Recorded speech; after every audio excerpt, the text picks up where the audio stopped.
Good evening, cheeseheads, and welcome to the Caller's Cave. I'm here. I'm joined by two of the Cheese Room Illumini tonight. Mr. HG, how are things in Vienna? Guten Nacht. Guten Nacht. Vienna's pretty cold, pretty miserable. Lots of people staying at home, doing the right thing. It's all right. I mean, it's a new year. I think we're all pretty happy and hoping for something better in 2021. So yeah, life is good. And to his left, I'm joined by the Brazilian legend, the star of Premier League TV in Asia and Japan, Brendan Magruti. How are you, mate? I'm good. It's also South Sudan that it's shown in as well. Chad, the Congo, Uruguay every other Saturday. Yeah, I'm good, man. Good. Happy New Year, everyone. Really good. Had a sort of drunken, locked in New Year's here. Yeah. Family is safe and well. Dad's locked down in London. We're restricting our movements as much as possible here. We're good. I mean, it's good to see you both. I've been away from the podcast. I've been doing my New Year's resolutions. That's why my hair is in a shit state. Cause I've just come out the shower, fresh off the Peloton, and I'm wearing everyone's least favourite Tottenham shirt because it was a present from my other half at Christmas. It's got, check this out. I can't, as you can see, it's got Bale on the back and his number. Now, I said I don't generally like shirts with names and numbers on, but for Gareth Bale, I'll make an exception, even though the second coming has been disappointing, to say the least. But I'm happy with it because I'm going to hang it on the wall at the end of the season, so I'm good. What I want to know is, HG, what did you get for Christmas? Everything I ever dreamed of. I got a few things for Christmas. Being a middle-aged man, obviously there were some socks thrown in. I got my new Tottenham mug, which is obviously not gin or wine or beer, but some good Viennese water in here. Oh, very nice. But yeah, I think I made sure that my daughter was well stocked on Tottenham things. That's usually the main thing for me. She's got everything Tottenham. Poor girl has no idea what's going on, but she recognises that Tottenham is dad and dad is Tottenham, and that's pretty much all I really care about. That was my Christmas. What about you, Bren? I got a kitten. My son adopted a kitten. It was trapped in the garden behind our house. I was just meowing for like a day. We're like, right, there's clearly something wrong here. So he adopted a kitten. The mother didn't come along to claim the kitten, like the kitten's mother, not the owner. It's a stray cat. So that's been my sort of dominated Christmas has been sort of cleaning up after a little kitten. And I got a coffee maker as well, which was nice. Nothing Spurs related because you can't get much Spurs merch out here. There's the away shirt from last season waiting for me in England, which I'll get when I'm over, whenever that will be. But yeah, I'd say a toss up between the cat and the coffee machine. Very nice. I mean, that sounds interesting. A cat and a coffee machine. Only in Brazil would you get that combination of present. Shall I show you a couple of my other favourites? You up for that? HG looks like he's stuck. But look, check this out. Is that the Stadium book? That is the Stadium book, and I've got to say it's a great read. If you haven't picked it up already, it's quite a lot of money, but it's really good. There's a good forward for all the Levy lovers about how he personally built the stadium and all the rest of it. Really enjoyed them. And believe it or not, I've got a 3D construction toy of a Tottenham Hotspur football. How good is that? That looks good. Tell me you've got a spread. Make like a jigsaw, like a 3D jigsaw, basically. It's a 3D jigsaw, and basically, my partner got this for me because she got me the stadium last year. The puzzle that you build yourself, and I haven't done it yet because I opened the box. I've got to show you this. Look at the size of the pieces in the damn thing. It's going to take me forever. It says for ages like 8 and up, but I'm not buying it. I'm not buying it. That's gonna keep me going forever and a day. So yeah, really looking forward to that one. So we've got a game tomorrow night.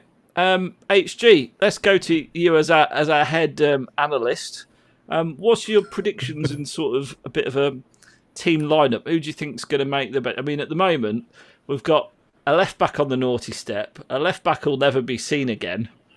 So that leaves us with one left back who can possibly play, and no right backs, doesn't it? Yeah, if I don't know, to be honest, what the situation is. I think Reguilón's not necessarily on the naughty step. Certainly not in the same way that Danny Rose is. But yeah, look, I think Mourinho came out today and said this is the most important game he's had as Spurs manager, which I suppose would be a fair thing to say, considering those Champions League games don't really count against Leipzig, but it's a chance for us to win a trophy, and I think he's going to go as close to full strength as possible. We might see maybe 8 first team, let's say best team players that will start the game, and you might get the odd one or two that isn't there, but it's going to be a strong team, and we have to take it seriously. I mean, if we want to be I want Spurs to be a team that wants to win every competition. I don't want us to be a team that says these two are good, these two, well, we'll see what happens. I want us to go in and try and win everything. And so, yeah, I'm expecting to see a decent side go out. I don't want to see a bunch of kids. I don't want to see, like Jack Clark play. Do you know what I mean? Someone who's not played a minute. I don't want to see that. I want to see a strong Spurs team go out there and try to win the game. And Brendan, you're nodding your head. Do you agree with HG? Absolutely, yeah. José's going to take this seriously. He always does.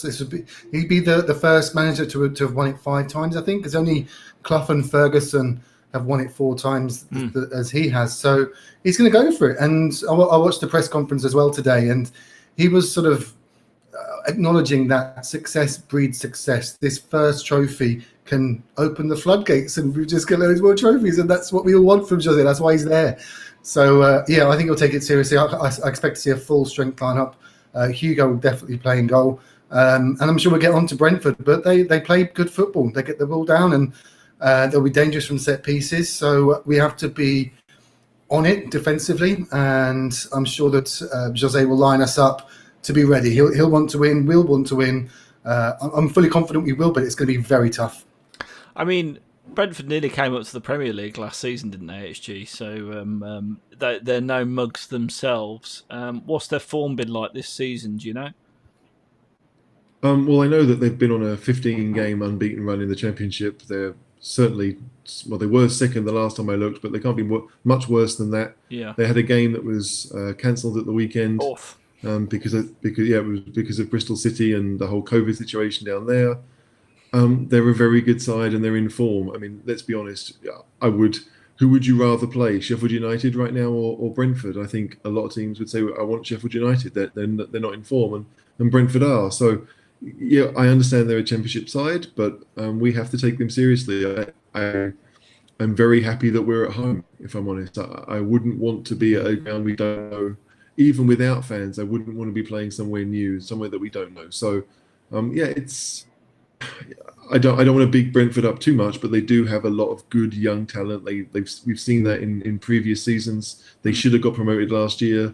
They are a very, very good side with a manager who wants to play the game the right.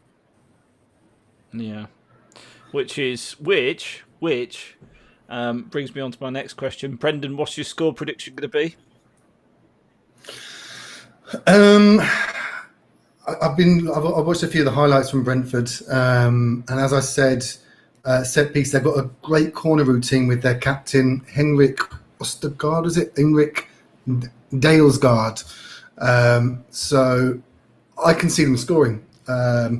I still think that they leave spaces at the back, and with the players that we have and the ruthlessness that we have up front, there's goals in it for us. So I'm going to go 3-1.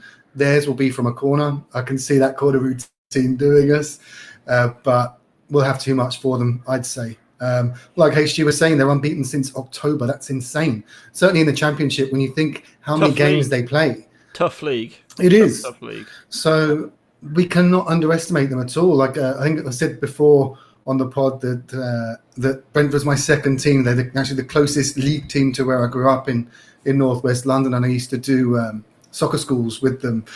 And you know, when you're a kid and you exaggerate to the point of lying.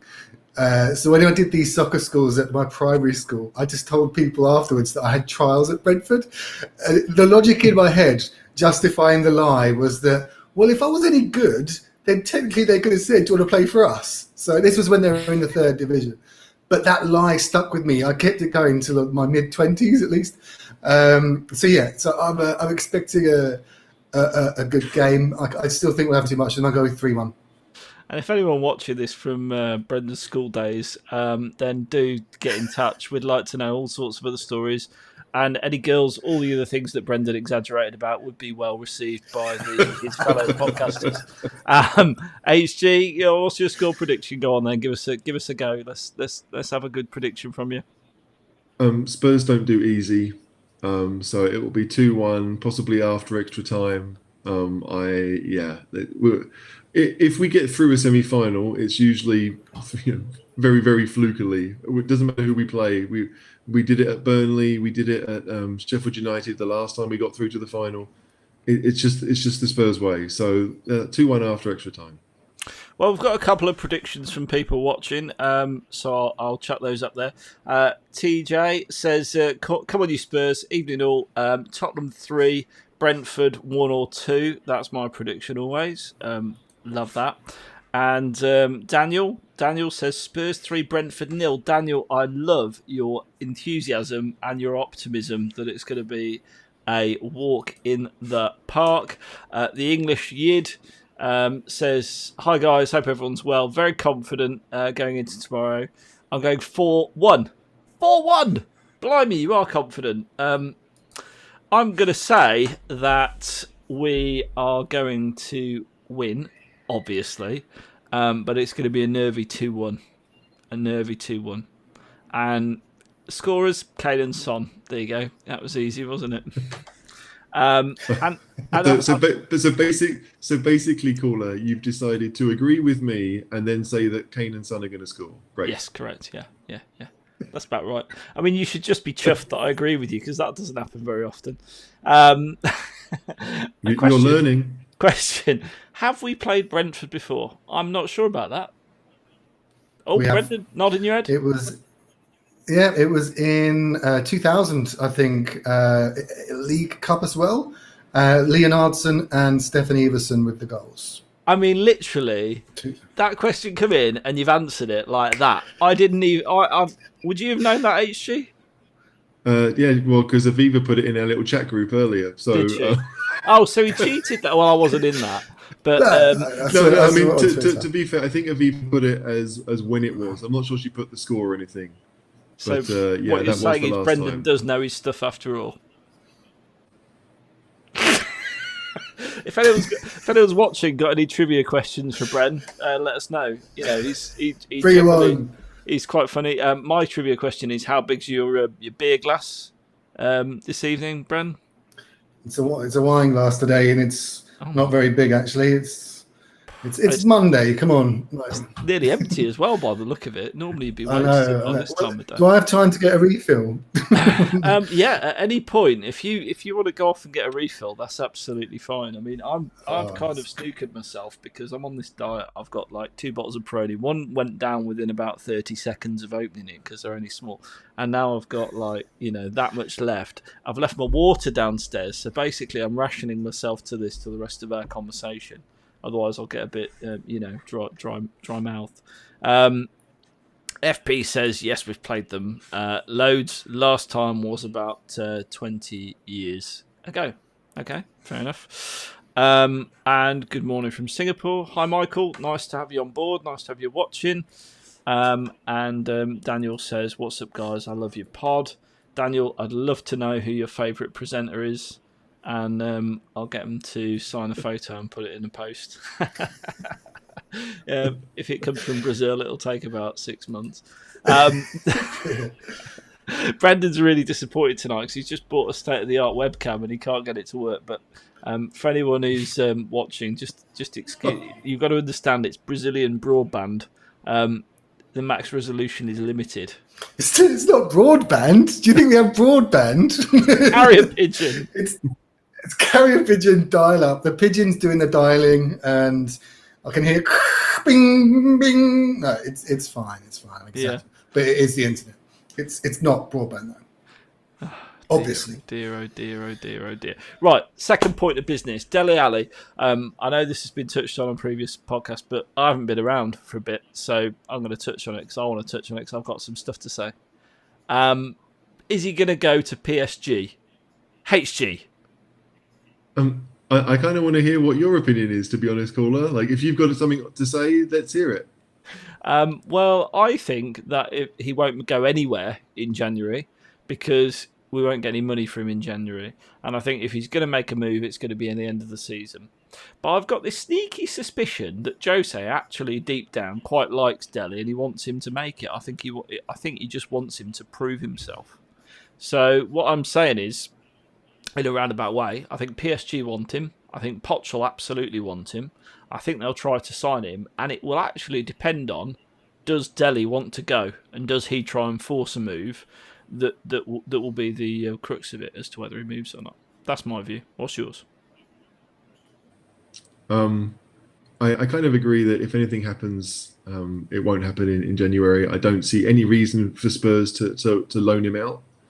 I don't think we really need the money. Would we find anyone better to replace him? I still think, as little as he's played this season, that he is a vital member of the squad. And we've seen in the last few games where we weren't winning, people were screaming for Dele to come back in. So we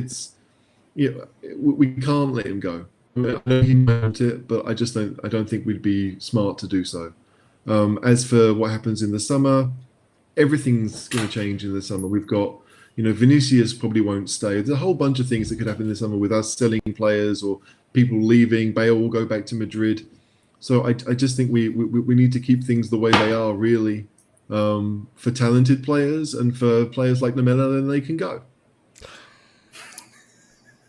What gets me is you say that with serial killer eyes, like you fully would enjoy that. I've been waiting years. This is it's like Pochettino signed him to an extension. He signed Sissoko to an extension. Pochettino needs to undo that wrong. Do the right thing and sign him. Sign him for PSG. Poch, if you're watching, do the right thing. Do the right thing and take Sissoko with you to PSG. There's a question coming in here. Why wouldn't we get money from him in January, Bren? Well, because it's a period where clubs don't really have much money either. January's never a place where you'll be able to get much money for players. It's certain. I agree. I think that it'll be the summer that he'll go. A loan just doesn't make sense. PSG do have the money, though. To be fair, I mean they're owned by the oil barons. Qatar or something. Yeah. So I think it's a good question in that we might get money for him now. There's no pressure on us to sell. So if PSG slapped 40 million down on the table, I think they'd take it. We could invest that in other areas where we do need to bring players in. I think we do need another defensive midfielder. We do need to look at the centre backs as well. So Dele's not played much. Would he be a huge loss to us right now? Maybe not. And he'd be going overseas. He wouldn't be going to a rival in the Premier League. But in general, January is never a time for big deals. You never see a really huge deal. I think our biggest was Lucas, wasn't it? With the 23 million. Don't talk to me about him. Your favourite player in the world. I mean, the guy who literally... just don't start me. He is to me what Lamela is to HG. Yeah, no, he's very frustrating. I'm with you on that. I'm Spurs before any loyalties to any players due to my location geographically. But no, I think we need to shift Jedson on. That clearly hasn't worked out at all. So there's no pressure on us to sell Dele. And I think I kind of agree as well with you that Jose is asking him to prove himself. We saw that against Stoke when he tried their back heel, which was a few phases of play before the goal, but we'll ignore that. When he made a point to shout at him. So I think that there is something there. We saw obviously in the documentary, are you Dele's brother or are you Dele? Yeah, I think that Jose would still want to get something out of him. And yeah, January's not really the time to sell. And there's other players that would move, that I would shift before we look at Dele. Now, for patrons who are watching the pod, you'll know this already. And if you're not a patron, please do feel free to sign up over on our all the details are on the Cheese Room Facebook page. But HG's recently published a piece on contract expiries. HG, do you know any date when Dele's expires? Do you know how much time he's got left, or? I think it's the same as Kane. I think it might be 2024. It's a long time. I mean, yes, it's a long time to sit on the bench, isn't it? Or not even on the bench.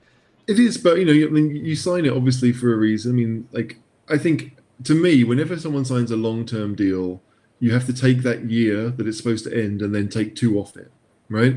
So if Kane's signing a deal till 2024, what he means is I'm signing one till 2022, and then if you want full money to sell me, that's the time to do it. After that, you won't get as much.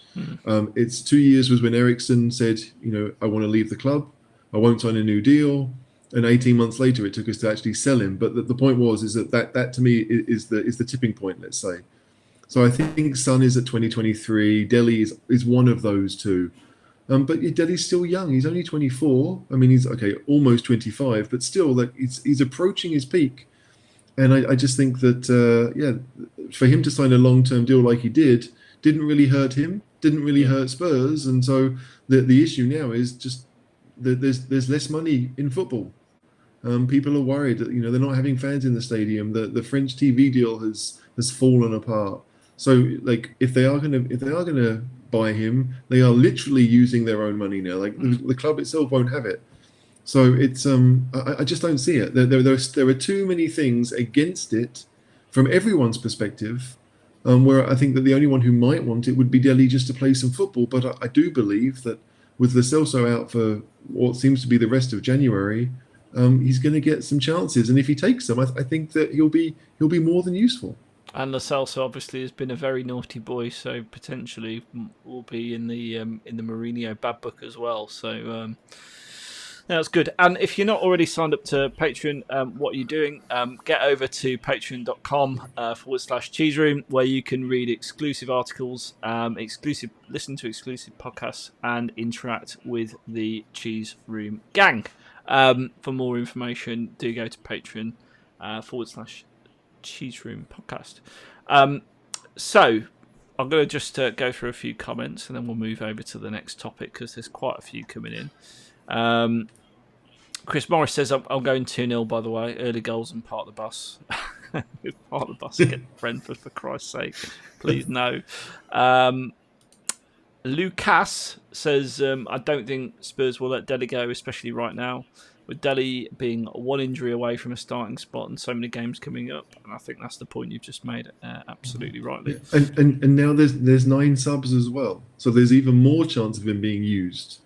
Like at 7, you knew that it would take something special to maybe see him on the bench. Whereas at 9, let's face it, everyone should be on. If you get 1 or 2 injuries or suspensions, everyone that you can think of should be on that bench. So Dele has more opportunities. I think Europa League's going to 9. I know that the Carabao Cup's going to 9. Yeah, it's it just makes so much sense to keep him. Michael says, how do we get into the situation of not having enough homegrown players? Are we the only club, or is every club having the same issue? HG, this is absolutely your specialist subject, having worked out the maths of that for everyone, I'm sure. So you can take this one, mate, because me and Brendan are just like.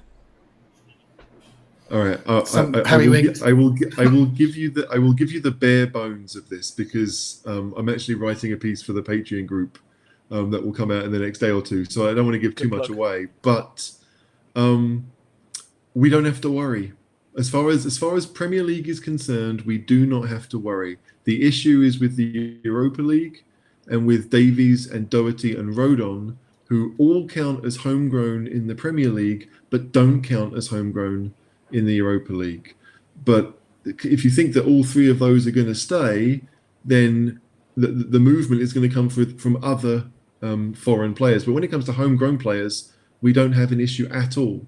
Bale counts Bale counts as homegrown, but also as club grown because he spent a lot of time at Spurs. So yeah, we don't need to worry too much. I don't want to give too much away, but really, when it comes to homegrown issues, I don't think we really have any. It's more about, let's say, the excess foreigners that we might have at the club that maybe we don't see a future with. If we can exchange them for a couple of homegrowners, then we are fine in both competitions. Homegrowners? I had a girlfriend I don't know what. Which, by the way, that Your girlfriend was like that, or she helped you? I'm so confused. That's one for definitely one for Patreon. That's exactly the answer. I'm glad you came up with that answer because I could see Brendan nodding in agreement. He'd done all the maths and worked that out himself. So, yeah, I'm very pleased about that. The English Shield says, "Well done on Delhi, guys. Well on Delhi, guys, I should say. I've said it all along that Jose loves Delhi, and I can see him staying. He is seeing a different player going forward because at the end of the day, Delhi on his day is a top player." I think we agree with that. Another thing with Delhi, right? Like, we all know that Jose has his thing about intelligent C's and stupid C's, right? Well, for many people, part of the problem of that is you have to become a C, right? Like, I might be too nice to do that. To be an intelligent C, I think I've got the intelligence, but maybe I'm not a C. No, but I think Delhi has this. Delhi has the C. And so it's just about using it correctly. And so I think that's why Jose likes him, because they're both smart people. They're both smart players. It's about using the rules and maybe bending them slightly to get what you want. Exactly. Right. Chris Morris says, if PSG come in with a daft offer, we have to consider it. He hasn't performed for months. Again, we've pretty much covered that now, I think, Chris. But I like your second comment, which is a lot of teams are going to be struggling financially. Some opportunities to exploit for Daniel Levy, which, to be honest, is how I think our summer transfer window went, and how I think our next one's going to go. Because I only see us trying to strengthen going forward. I know the financial results were a bit crap, but looking forward, you would think by the end of the year you'll get fans back, the vaccine will be rolled out, the money will start coming in. So I think we've had a setback, but it's by no means an issue, isn't that right, Bren? Or am I reading it wrong? No, I think that's about right. The gate receipts are obviously the big loss. Obviously, we can't have fans there, but the TV money's still coming in, and that's why the football's being played now, because it's big business. I'm not sure how long it will take. I think that they may do it gradually, but we'll have to wait and see how the rollout from the vaccine goes. But it felt financially, we're saying about Levy exploiting situations. He's tried that before, and it's bitten him in the arse. Like when we were going after Grealish, for example, Villa were in financial disarray, and Levy goes in rubbing his hands, and it backfired. They got bailed out by a millionaire, and he was like, well, pay us a bit more. And he's like, well, no.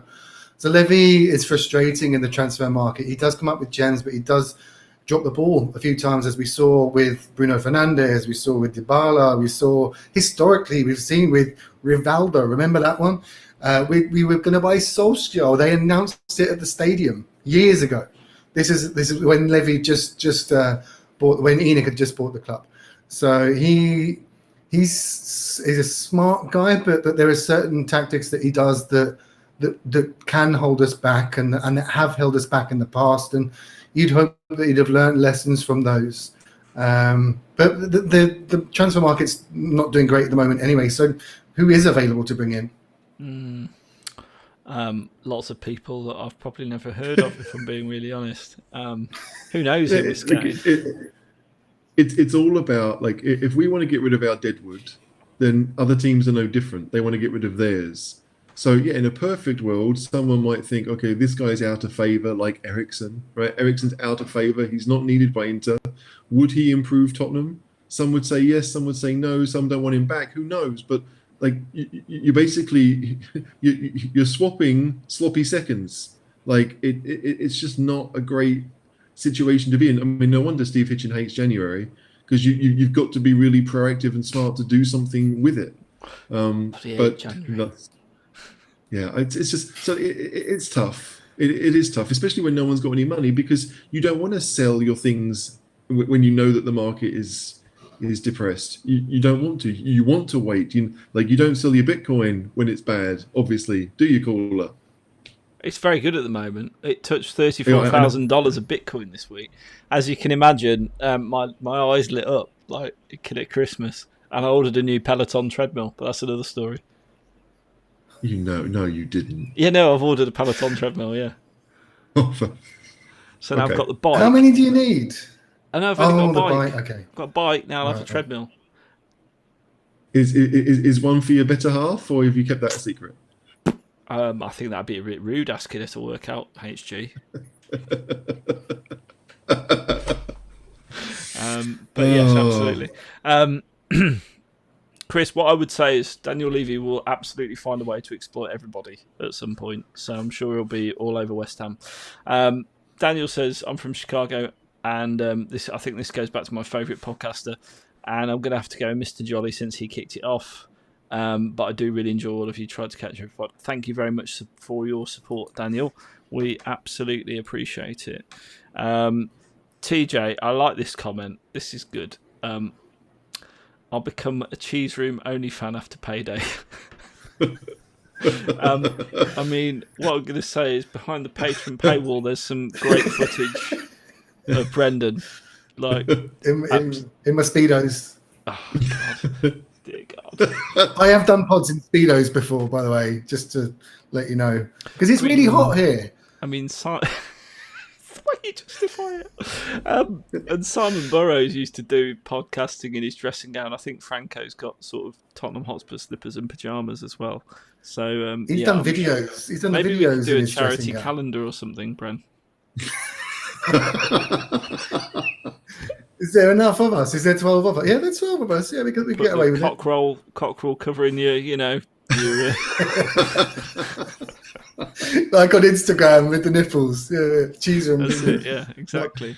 What are you on about, Instagram? Oh don't even tell me what you're talking about. I don't even know what you're talking about.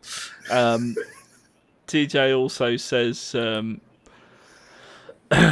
would you have Skip as Højbjerg's understudy or pair him with him next season? And I think there's another question there relating to Skip. Do you think Skip can come into the starting 11 next season as a partner for Højbjerg in a defensive stance? I've been impressed with him on loan to Norwich.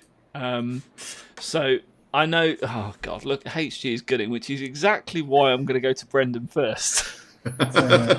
So I've heard your opinion on Skip about a million times, HG, but I will come to you. Bren first, if you tell us what are your thoughts on Mr. Skip? Yeah, it's great that he's ripping it up in the Championship, and I would leave him there for this season. I know there's the temptation to sort of check the contract to see if we can bring him back, because we do need cover for Højbjerg. He gets injured, there is a gaping hole in that midfield.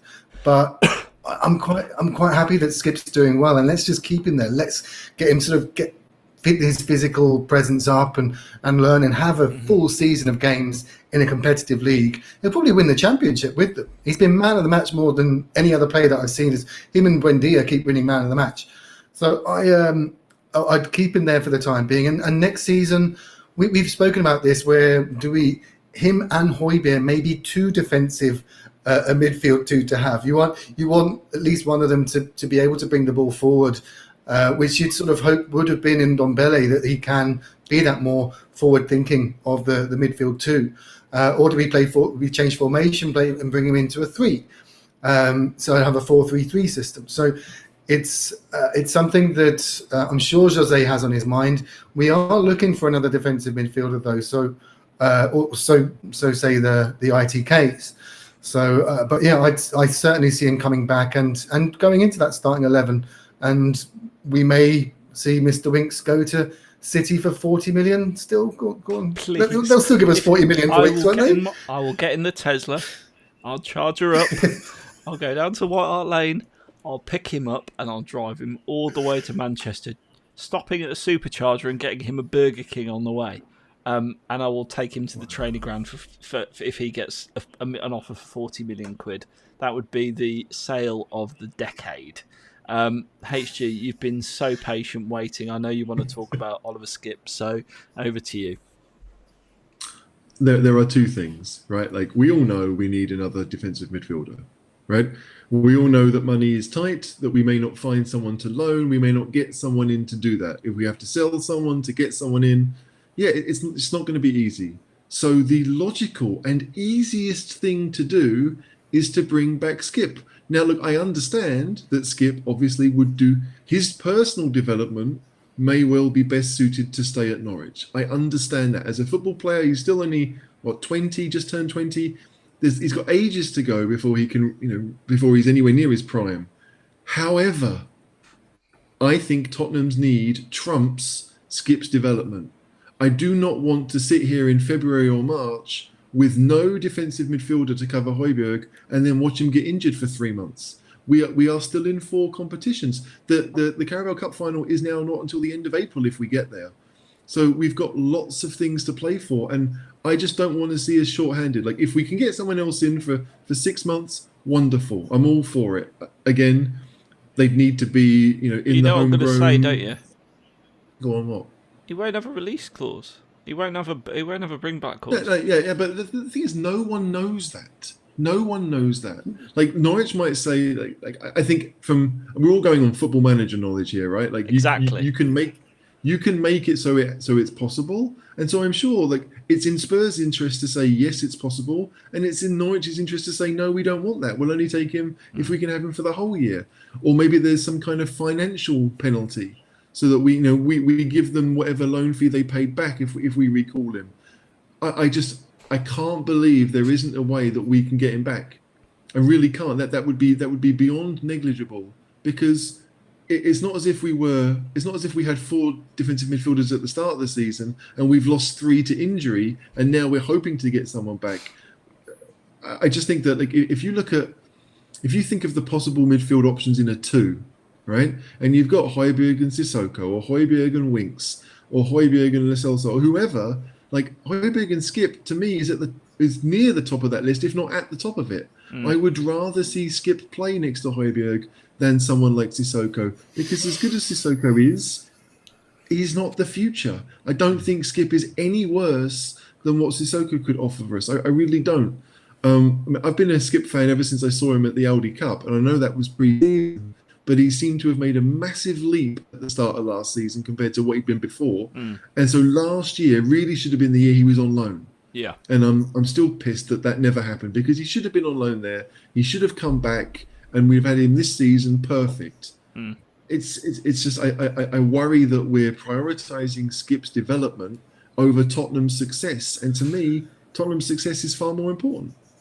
Bran, did you want to I agree. Obviously, Tottenham's success is the paramount here, but is Skipp ready? That's the other thing. Like, surely this is not just for his development. If he comes back now and is overrun in midfield, isn't able to compete at this level yet, then that's bad for everyone. I still think that he's in the right place for him at this level right now, is where he's performing really well. He's top of the league, probably going to win the league, and come back buzzing. Confident, yeah. I think bringing him back now would just. I don't think it would solve the problem. I still think we'll get in another defensive midfielder. Sissoko will probably go in the summer, so that solves the sort of issue of having too many players, defensive midfielders. Who knows? Like you said, sorry, go on. Like if you are already one of the better players in the Championship, you are one of the better players on one of the better teams in the Championship, you are already good enough to be a squad player at Spurs. I firmly believe that.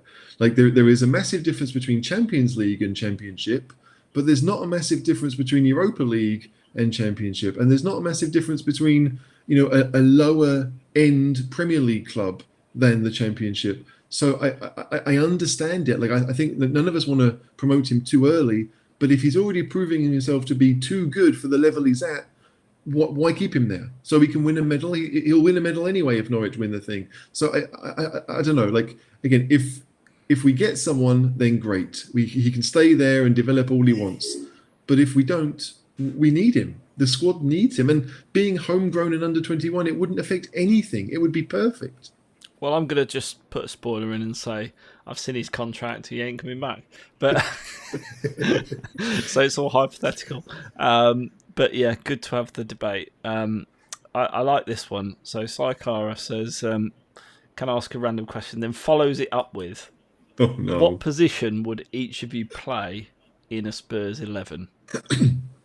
And I've got his answer here. If you want that as well, what he thinks we'd play, and then you can tell. Or do you want to have a? Do you want to just? No, tell yeah, me but first? let's answer it first. Caller, So- you go first. Oh, okay, right. Sorry, I'll take that away then. So I would absolutely. I mean, he's got it right for me.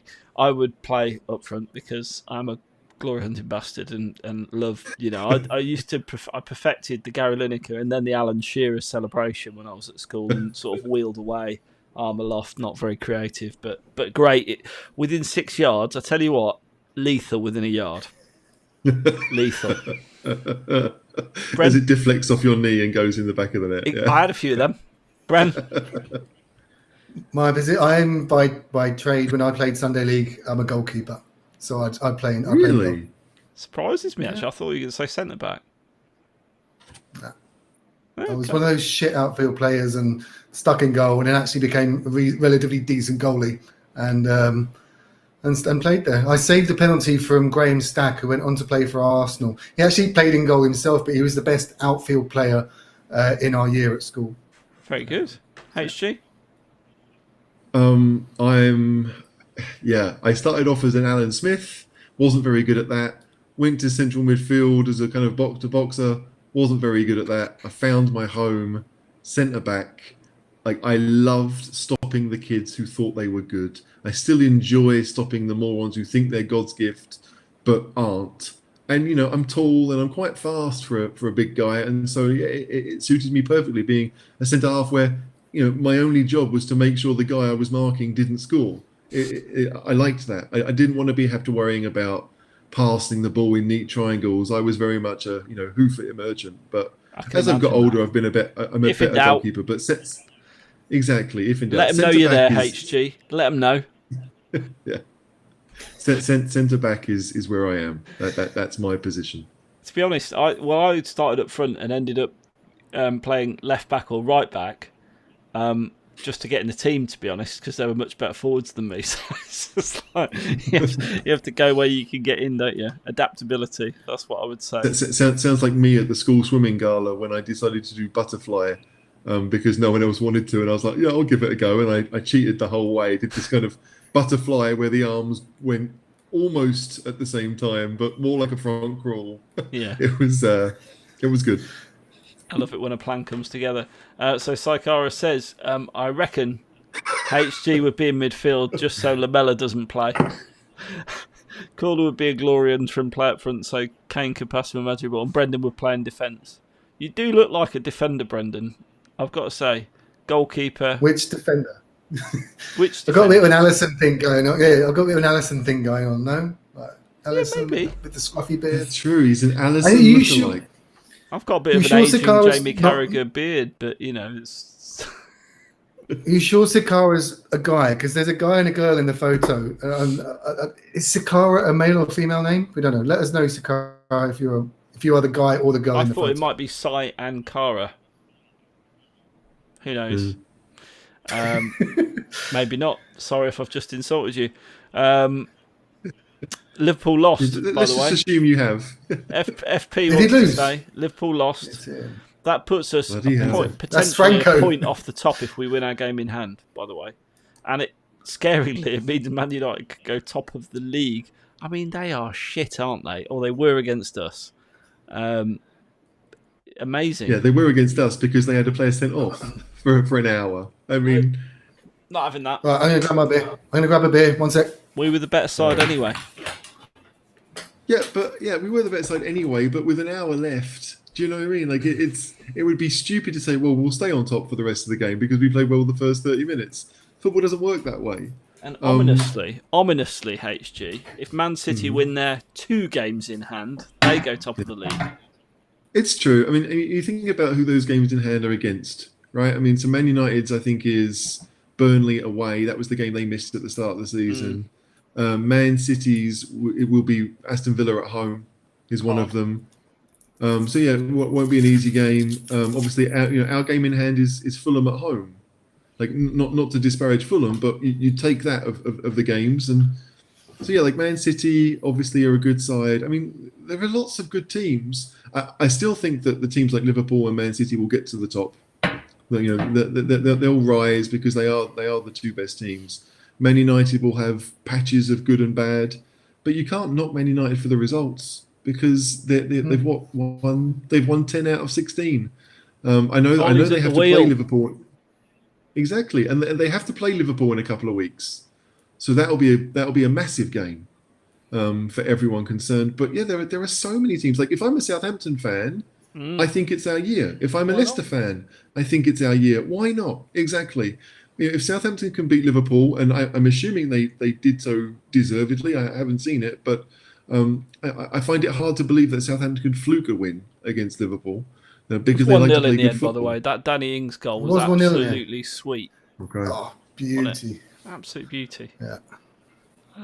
So he didn't even look. He just sort of lobbed it over. Yeah, beautiful. Beautiful goal. There's a lovely comment here just come in from Mr. Muir. Easy on the beers, Bren. Athlete. I mean, what I would say is, Paul, he's mixing the grape with the grain as well. So, you know, there's probably trouble ahead. I mean, we're probably half an hour away from him licking the camera. So, God help us all. Is that how he's going to make it into 4HD or whatever you call it? Yeah, exactly. He's entering the fourth dimension, more like. Phil Ambrose has got a lot to say this evening. Starting off with Oliver Skip, not convinced Skip is at the level we need yet. Been great at Norwich, but I think he needs more game time. If we record him, I think he would barely feature. I think that's the danger. If Højbjerg's fit and stays fit, then he don't feature, and then it's a bit of a waste. He can't play every game. He's played every game so far. Oh, he can. He can. Oh, he can. I think he's demonstrating that he can. I'd like to believe it. I just think we're pushing our luck. Like I hear what Phil's saying. You know, I do. I get the idea. Like Skip may only play another 10 to 15 games. Well, he goes on to say, I think that we need to look long term with Skip. Yes, he may help the squad now, but playing with Norwich all season, and dare I say in the Premier League, if promoted, he could be massive for us in 2 seasons' time. And I agree. And I've, by the way, I've called that from the beginning with him. Bring him back now, and he could easily stagnate a la Kevin Walker-Peters, and we will never get to the level we want. That's an interesting one because Kevin is doing quite well at Southampton, isn't he? Yeah, and he's got a manager that believes in him because Pochettino never did and Mourinho clearly never did, and that's a big thing. I mean, for Pochettino to keep Walker-Peters around and not send him out on loan and then still not really play him unless it was like, okay, well, you know, we'd play, you know, Foyt at right back or Sanchez at right back, even though Walker-Peters was fit. It's a bit harsh, and you know, we might lose out on the whole Walker-Peters thing. But the difference being is that Mourinho does rate Skip and has called him a future Spurs captain. So there's clearly something there. And you're right, like maybe Skip at 22 taking over the Spurs midfield would be amazing, rather than at 20, 21. It's such a weakness for us now. That to me is the issue. Like if we had someone else, then I wouldn't care. Skip, play your heart out in Norwich, but we don't. And if Højbjerg gets an injury, I fear for our midfield. I still think our midfield is the weakest part of the team, and so we can't take the only thing that's really holding it together. We have to plan for a life without that, surely. Very good. Just on that HG, you know the French league a bit better than we do. Surely you've watched the game. Aren't there, like France is known for that, like having strong history of defensive midfielders.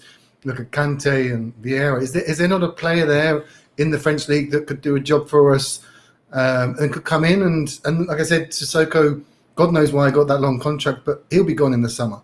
Ideally, so a club that's skint and need money desperately that Daniel Levy can manipulate. I mean, but is there a French player that? That's exactly it. I think the ones that we might look for are obviously mid-season and probably doing well for their club, so their club won't want to sell them either. For the next 6 months, it's a tough one because you're going to have to find someone who maybe the club needs the money. I mean, there are a few clubs in France that are struggling, and they may need the money, and they may take something less than what they would do if the market was fully together. But yeah, it's tough because you look at who's top. Lyon are doing really well, and Lille are doing well. They're the top two teams. Lille, there's Boubacar Samare who's there. Is he really that kind of DM? I'm not sure. It's all about what do we want our defensive midfielder to do? Because Højbjerg keeps it very simple. He's not just a water carrier, but his job is to basically do that, is to be the brains in midfield. Do we want someone who's like that to be his replacement, or do we want someone who's maybe a bit different that can do a bit more? It's a tough choice to make. So look, I'm sure there are players out there. HG. Yeah, I suppose Dyer could play at DM, but he's a first choice centre back. So it seems strange. Like, obviously Dyer is Mourinho's love child, is the guy that he's basic major lieutenant in the team. Yeah, I don't know. I mean, yeah, Dyer can do it, and he has done it. He did it in Mourinho's first game. The midfield in Mourinho's first game was Dyer, Winks with Dele in front of him. So it's more than possible. It's just why would you weaken one part of your team to hopefully do well or quite well with the other? It's not as if Rodon is particularly proven at this level, and Sanchez, well, you never know what you're going to get. We do. I've got a proposition. Oh, what is it, Bren? Is it involving alcohol or women? Both. Neither. We bring in out of contract Sergio Ramos, stick him in the defence with Toby, and push Dyer into that defensive midfield role should Højbjerg get injured. I tell you what, he's out of contract in the summer, but so you'd have to pay to get him. Yeah, is he? Oh yeah, but he's out of contract. We can get him on the cheap. We can get him for what, 20 mil? How old is he? 35, if not older. He's old. Like he's been around forever. Yeah, it wouldn't be something I would do, Bren. I mean, certainly not for the money you just said. But the shithousery would be through the roof. What I love about Bren I want a footballer, not a shithouser. Oh, yes. Like, he's very good at spending other people's money, is Brendan. 20 quid. Didn't Ramos have a massive falling out? I thought Ramos had a massive falling out with Mourinho anyway when they were at Real Madrid together. I can't see it. I really don't get me wrong. Mourinho will have players that he trusts and that he loves, but I don't. No, not Ramos, please, no. It's more likely you're going to get Modric back than Ramos, I would imagine. Yeah, one day Ramos. Please no. Although last trophy, last manager to win a trophy. There you go. You knew how to win a trophy, did old Hyundai. Here we go. Here's a good one. Lucas says, if Spurs go through to the final of the Carabao Cup, sorry, you meant when we go through, Lucas, would you rather play United or City? Personally, rather United. Thoughts, gentlemen? Bren, let's go to you first. For me, United, definitely. They're in good form now, but the final's in April. Who knows what form they'll be in then? Ole's strange in that he seems to always be on the verge of crisis and then turns it round and has a few good games and then all the crisis comes up. So maybe come April, he's in a crisis phase. And like we said in the chat, it's one game and on their day we can beat anyone. So I think it probably will be City. But I would prefer it to United just because they have that inconsistency, and Guardiola knows how to win trophies, as does Jose. I've got a sneaky feeling United will beat City. I really do think that will happen. I think they're both in good form, fairly good form, aren't they? But I think United will have the edge. HG, what are you saying? Yeah, I'm United all the way. Like the ceiling of Man City is far higher than the ceiling of Man United, and that's what I'm concerned about. Like, I know that Spurs can play really well on their day, but I just think that yeah, it's a better game. I mean, I don't want to watch do you want to watch a Wembley Cup final where Man City are on the attack for the entire game? What's really sad is there's going to be no fans there, in reality. I mean, imagine getting to a cup final.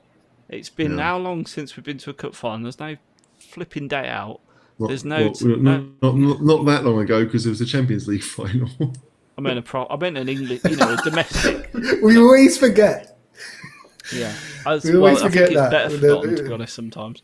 But a domestic cup final. When was the last one? 2015.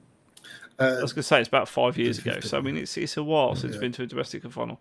Wouldn't it be great to have a day out? Oh, it's just going to be so empty and depressing. Albeit that might give us a better chance of winning. Yeah, absolutely. I think the best chance of beating City is if Kyle Walker has more sex parties. Yeah, could happen. Could happen. Loves an orgy, that lad. Bless him. Daniel Benfield says, I'm getting thirsty watching you guys. Don't blame you.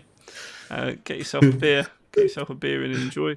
And Lucas, now I was going to say this, but I didn't. Dyer's turning a circle is worse than a truck. I was going to say an IKEA wardrobe. We can't put him at central defensive midfield.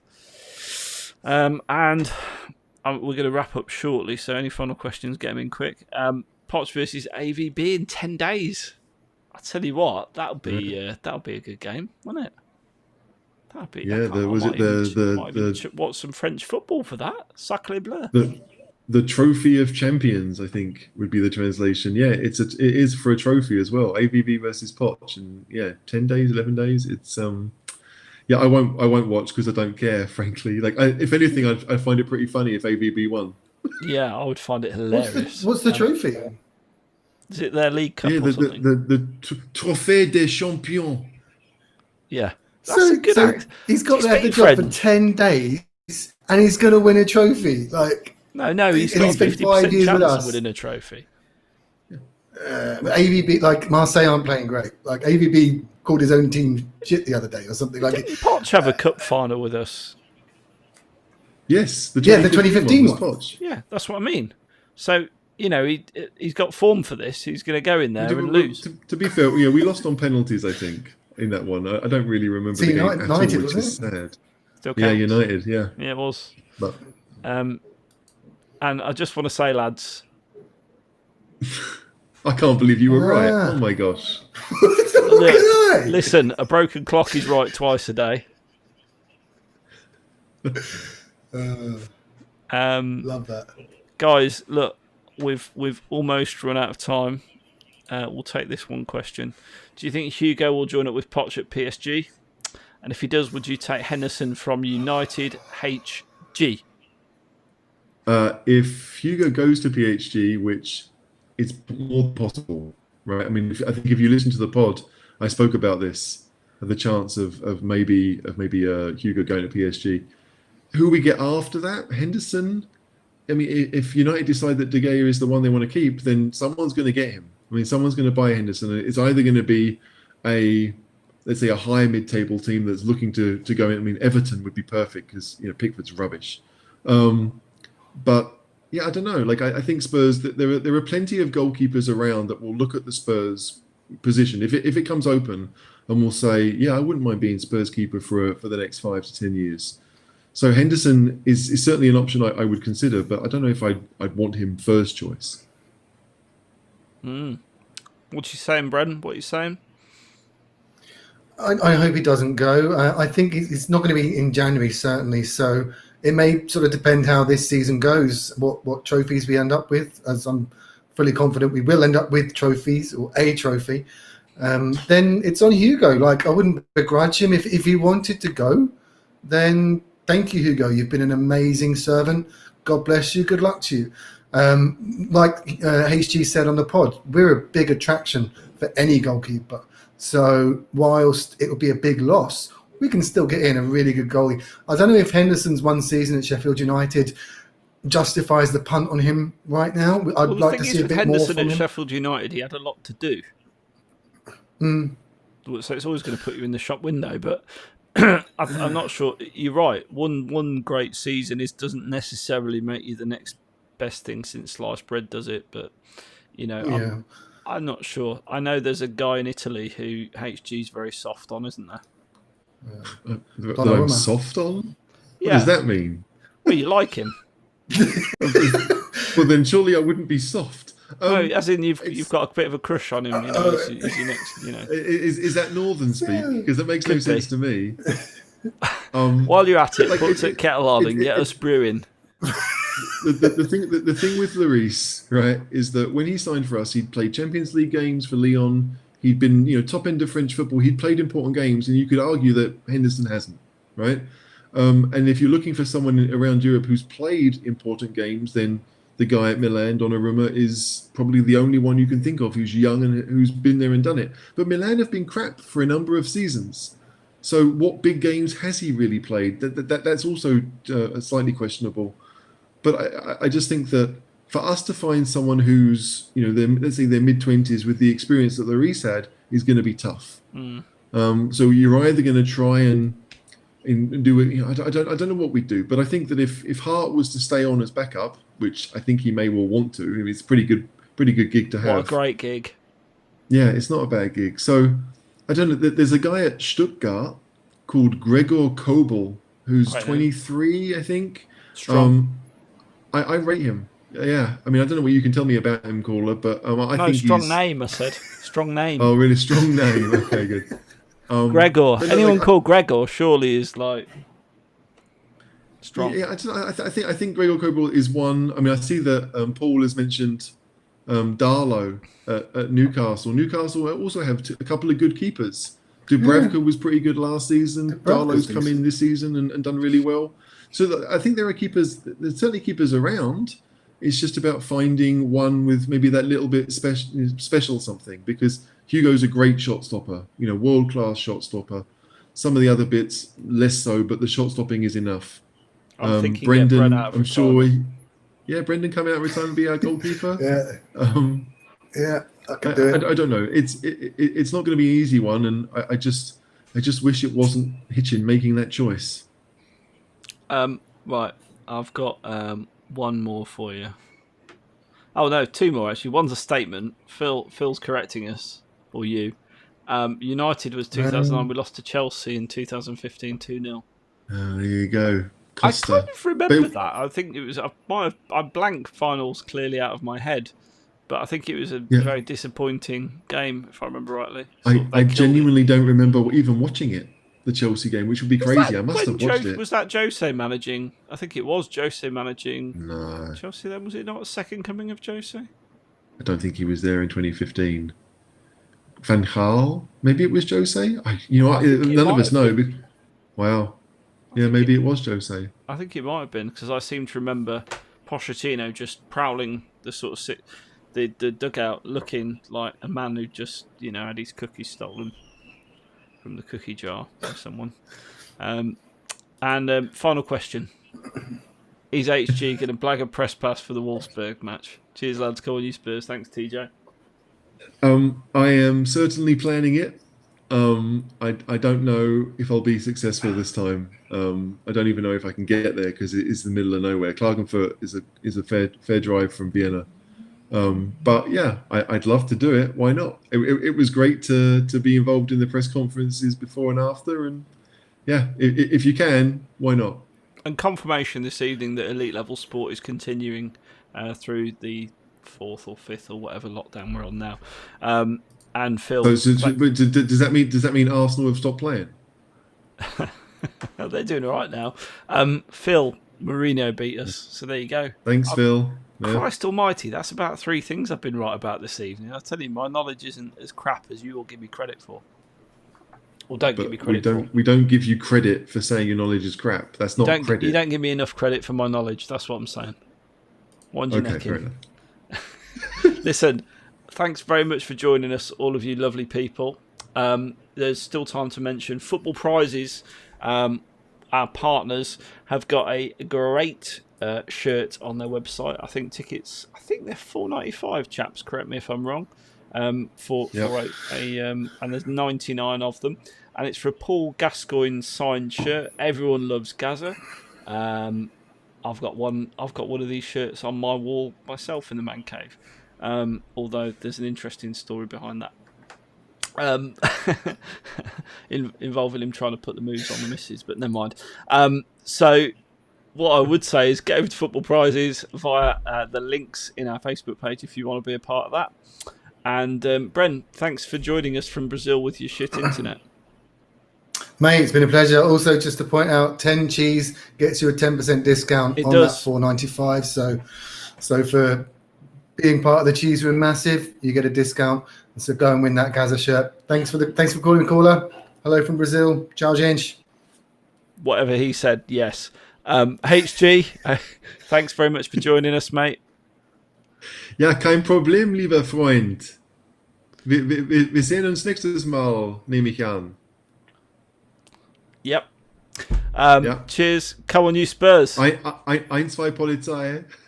What's come on, you Spurs in Austrian?